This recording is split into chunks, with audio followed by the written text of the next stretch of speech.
Vamos falar sobre o IP. A primeira pergunta que vem, o que significa IP? IP significa protocolo da internet, vem do inglês Internet Protocol.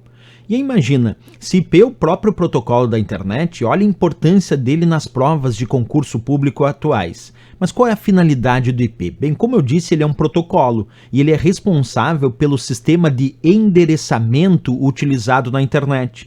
Ele é um protocolo que pertence à camada da internet ou à camada de rede, e é importante perceber que ele realiza o que a gente chama de roteamento dos pacotes de dados. Ele acaba sendo responsável também pelo roteamento dos pacotes de dados até aquele endereço identificado. Tanto é verdade que a gente pode dizer que o IP é o próprio endereço que identifica os computadores e os dispositivos conectados à internet. Quer dizer, cada computador ou dispositivo conectado na internet precisa de um endereço de IP que identifique esse computador nesta rede chamada internet.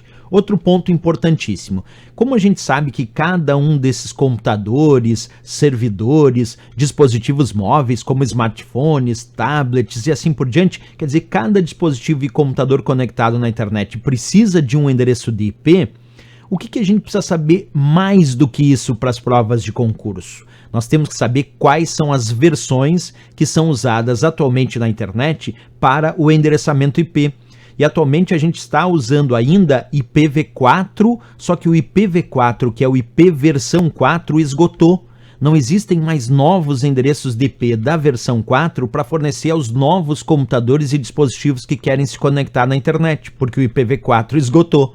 Então é necessário que gradualmente nós façamos uma migração para o que chamamos de endereço IPv6, que é o IP versão 6, que é um novo sistema de endereçamento IP que já é usado atualmente e muito, mas atenção, se uma prova de concurso indicar atualmente na internet nós usamos IPv4 e IPv6, a resposta é sim, está correto. Mesmo que o IPv4 tenha esgotado, isso não quer dizer que ele não é mais utilizado. Esgotou no sentido de que não existem mais novos para fornecer aos novos computadores e dispositivos que querem se conectar na internet. Mas nós estamos em fase de transição. O que eu chamo de fase de transição? Aos poucos nós estamos migrando do antigo padrão de endereçamento IPv4, IP versão 4, para o IP versão 6, para o IPv6. Mas enquanto essa migração não for completa, nós ainda vamos usar na internet duas versões de endereçamento IP concomitantemente.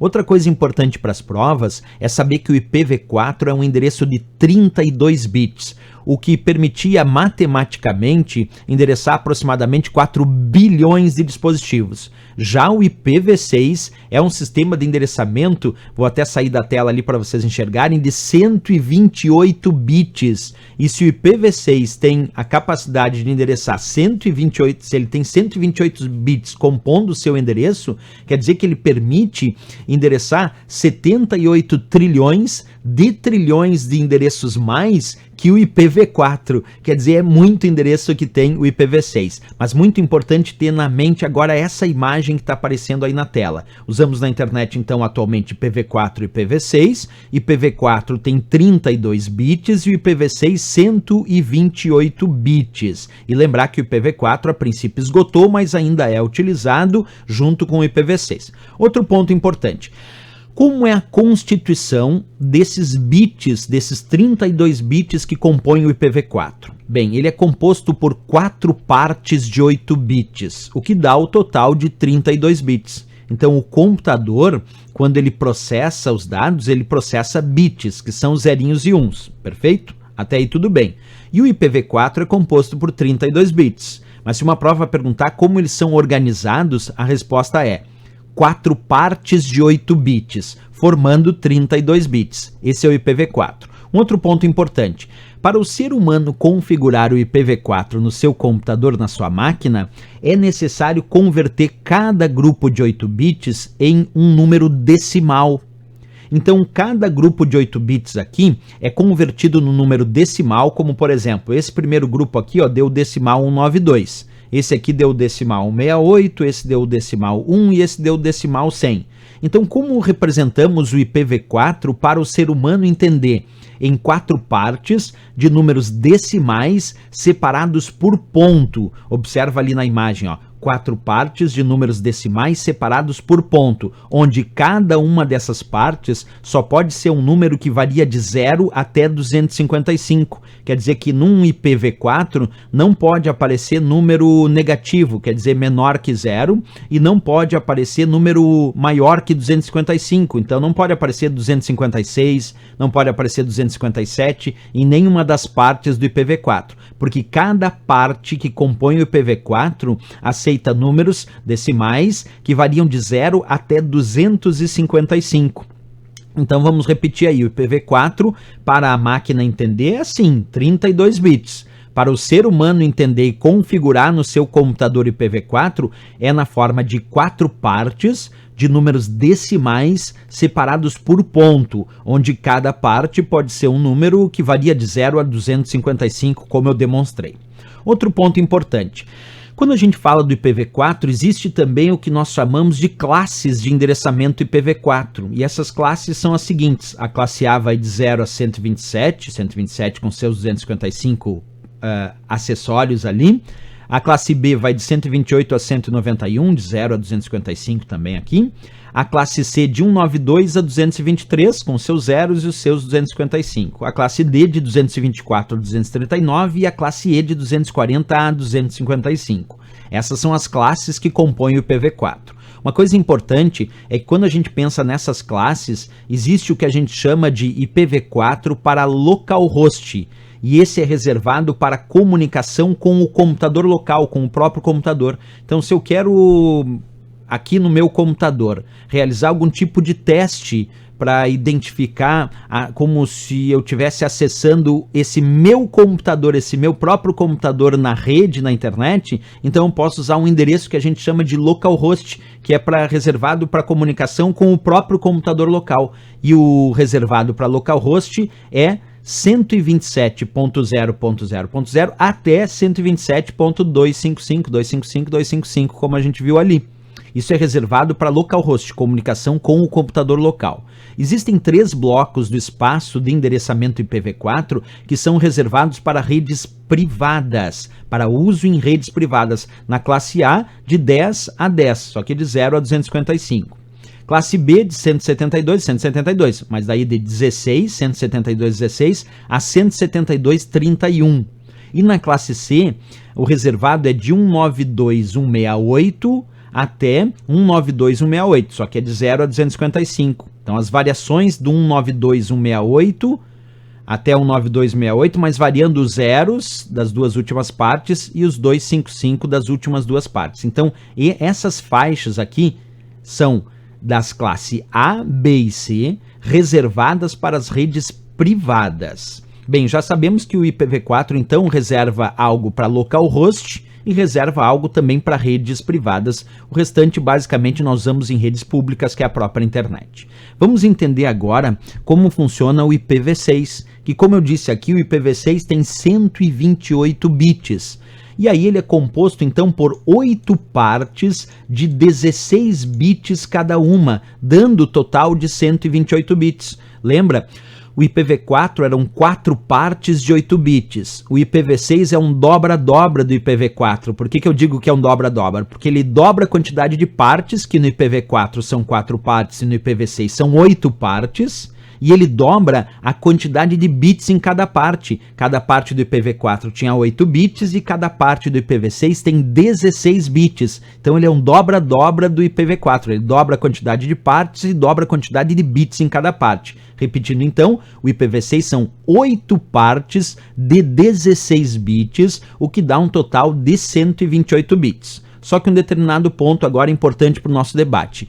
Quando eu configuro o IPv4 para o ser humano entender, nós convertemos cada parte de 8 bits em números decimais. No IPv6, cada parte será convertido em números hexadecimais, e os números hexadecimais são aqueles que aceitam inclusive letras. Números hexadecimais possuem dígitos de 0 a 9 e letras de A a F. Por isso que no IPv6 pode sim aparecer letras de A a F, porque ele é composto por números hexadecimais, e os números hexadecimais aceitam os dígitos de 0 a 9 e também as letras de A a F, como eu demonstro ali para vocês, ok? Bem, vamos verificar então isso na prática.